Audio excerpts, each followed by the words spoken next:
Alphonse Gabriel Capone, or just Al Capone, is one of the most famous criminals in history who became the head of one of the largest mafia families at the age of only 26.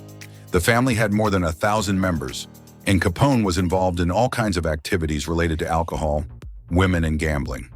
But regardless of his criminal resume, the public loved Al.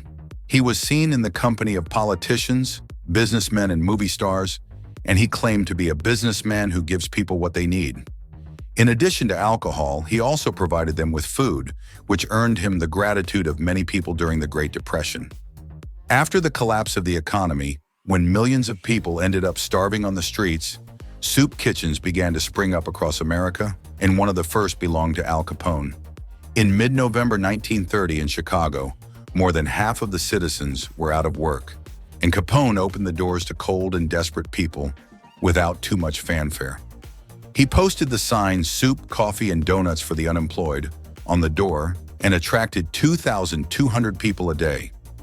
Women in white aprons would bring coffee and pastries for breakfast, soup and bread for lunch and dinner. Although there was no obvious sign anywhere that the benefactor behind the tea kitchen was in fact enemy number one, the newspapers reported how 350 loaves of bread and 22 kilograms of sugar were distributed every day to sweeten the coffee that warms the soul and body. Hungry people didn't care who paid for their bread. In order to survive, they patiently stood in lines that were so long that they often reached the police station where plans were being made to stop the mafia boss. Probably the longest line was on Thanksgiving, when more than 5,000 hungry citizens waited for their portion of cranberry sauce and beef stew. There was a reason turkey wasn't on the menu. Allegedly, a large amount of turkeys had been stolen from a nearby store at the time, and Al wanted to avoid being accused of the crime. The philanthropic behavior of the great criminal did not arise from altruistic motives.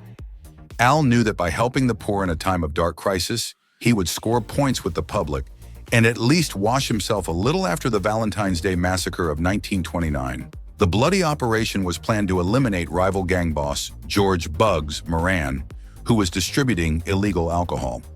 All 7 of Bugs' men died, but the main target never even made it to the warehouse where the massacre took place.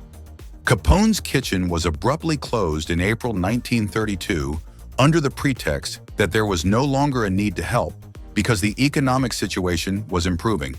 The mobster had to put the key in the lock regardless of the fact that the number of unemployed increased and the hungry had to go to a new address to get their daily meal. Meanwhile, the Ministry of Finance accused Capone of tax evasion, and the mobster ended up in prison.